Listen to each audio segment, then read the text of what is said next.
The ancient Israelites received the Ten Commandments in this week's Torah portion, Ve'et Hanan. In the 5,000 years that have followed since then, the Jewish people have taken a variety of approaches to the commandments. What I thought I would do this evening is to outline 7 completely different ways to relate to the commandments, and everyone gets to choose which one makes the most sense to you. First of all, there is the traditional approach to the commandments. According to our tradition, there are 613 commandments in the Torah. When rabbis have attempted to list the 613, they don't always agree with each other on the exact ones, but they always agree that it's 613. And they do tend to preserve 2 different categories, consisting of 248 positive commandments. Those are the thou shalts, and 365 prohibitions, thou shalt nots. Why 248? Well, first of all, 613 is an interesting number. That's a prime number for the math people. 248 is interesting because in biblical times, that was the belief that there were 248 parts to the human body. So the thought was that we followed the commandments with our bodies. 365, we all know, is the days in the year, so we should follow them every day of the year. In addition to the 613 commandments that we find in the Torah, the traditional approach would add thousands of rabbinic commandments found in the Talmud and the legal decisions of the Jewish judges from the medieval period through to the present. Orthodox Jews aspire to fulfill every single one of these commandments, but realistically speaking, it would be almost impossible. I don't know anyone who has succeeded in actually spending an entire week without violating a single commandment. We're only human after all. We do our best. Another way to view the commandments is the approach taken by the Karaite community. Although most Jews today have never heard of the Karaites, scholars believe that at one point they comprised as much as 40% of the world's Jewish population in the 11th century. The Karaite approach to the commandments was to observe everything that is found directly in the Torah and to reject any of the additional commandments that you might find in the Talmud or anything after that. So if the Torah says, thou shalt not boil a kid in its mother's milk, it's a baby goat in its mother's milk, that's as much as a Karaite would be bound to follow. They wouldn't have to follow the additional rules that we find in the Talmud about separating milk and meat and waiting a period of time after one eats meat before they eat milk and burying the cutlery in the yard if you've used it the wrong way. They wouldn't have to observe any of that. The Karaites would not be required to observe any of the Talmudic laws about separating milk and meat or having separate dishes. In theory, they could have a cheeseburger if they wanted to, although I don't know if they would. From a Karaite perspective, they're observing any of the laws coming directly from God as revealed in the Torah. And they would not be required to observe any of the laws derived by what they might have perceived as the rogue rabbis of the Talmud. Sometimes I think I would like to revive the Karaite movement myself. There are a few Karaite synagogues in existence today. I think there's one in New York, I think there's one in Chicago, I think there's one in Jerusalem, but it's a very small community these days. A third perspective on the commandments is an historical approach. Some of the early reformers of the Reform movement were of the opinion that the commandments were for the biblical time period only. Therefore, they would not be binding in a post-temple, post-exile diaspora like the one that we're living in today. Now, all of mainstream Judaism is in agreement that there are certain commandments, such as those involving animal sacrifice, that would only be binding during a time in which the temple is standing in Jerusalem. So even the Orthodox wouldn't observe those. You don't see them committing animal sacrifices. Some of the early reformers extended that principle that some of the commandments aren't relative today. They extended that to all of the commandments. So if the Torah contains commandments about kashrut, the Jewish diet, those laws wouldn't be binding. One could choose to follow them, but they wouldn't be bound to follow them in this day and age.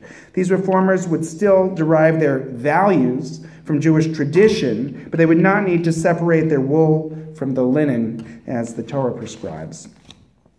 In response to the historical approach of some reformers, others preferred a more selective approach. They felt that tossing out all of the commandments was a bit like throwing the baby out with the bathwater.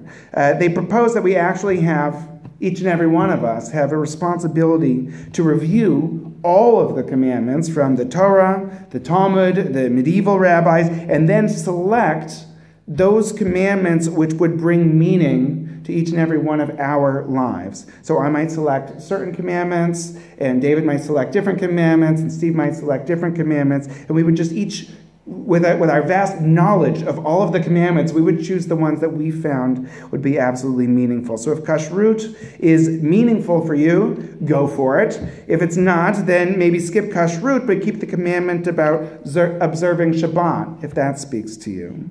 Or seek out those commandments that invoke the values of justice and righteousness, providing for the widow, the orphan, the stranger, and the needy.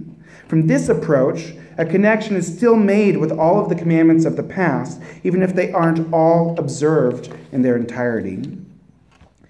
The next approach is what I call individual autonomy. Some reformers advise Jews to observe all of the commandments of the Torah. However, they wanted people to be empowered to exercise their individual autonomy to interpret the commandments as each individual understood them, not as the Talmud necessarily interprets them, or even the way that the rabbi interprets them. So if the Torah commands one to observe Shabbat, then observe Shabbat, but do it your way. For example, I like to go running on Shabbat. It helps me relax. It gives me an appreciation for the world. It's like a celebration of life for me, and I especially try to do it on Shabbat because I enjoy it so much, and it helps me appreciate Shabbat that much more. In some Jewish communities, going for a run on Shabbat would be seen as a violation of Shabbat. But for me, it's part of the way that I honor Shabbat and celebrate it. Yet another approach to the commandments is what I call the baby steps approach. You start with a few, and you gradually add more over time. So maybe you start with thou shalt not murder. That one's pretty easy. And then you add the observance of Shabbat. Maybe save kashrut for a little bit later when you're more comfortable bringing the Jewish dietary laws into your life. If you start with all of the laws, it can feel overwhelming. You may be setting yourself up for failure. Maybe the best way is to start small and to build your commitment to the commandments over time. Lastly, there's what I call the spirit of the law versus the letter of the law. This approach is to study the commandments in order to derive underlying principles relevant to this contemporary world that we live in today. To give an example, the Torah obviously doesn't have anything to say about stem cell research.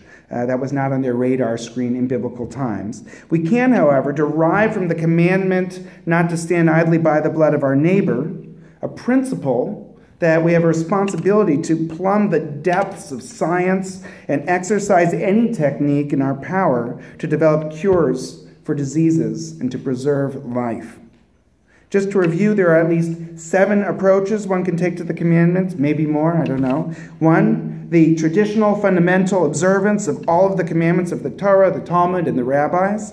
2, the Karaite observance, restricted to only those commandments one finds in the Torah. 3, the historical rejection of the commandments as a product of the past, but still looking for values from tradition. 4, the selective observance of only those commandments that you personally feel add meaning to your life.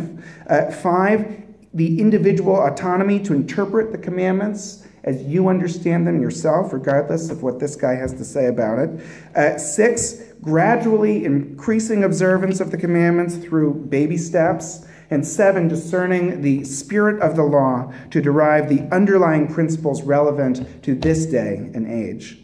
In my opinion, it doesn't matter which one of these approaches you might take. I do believe, however, that part of the responsibility of being a Jewish adult is to grapple with the issue of the commandments and to spend some time thinking about what role they do and what role they ought to play in our lives.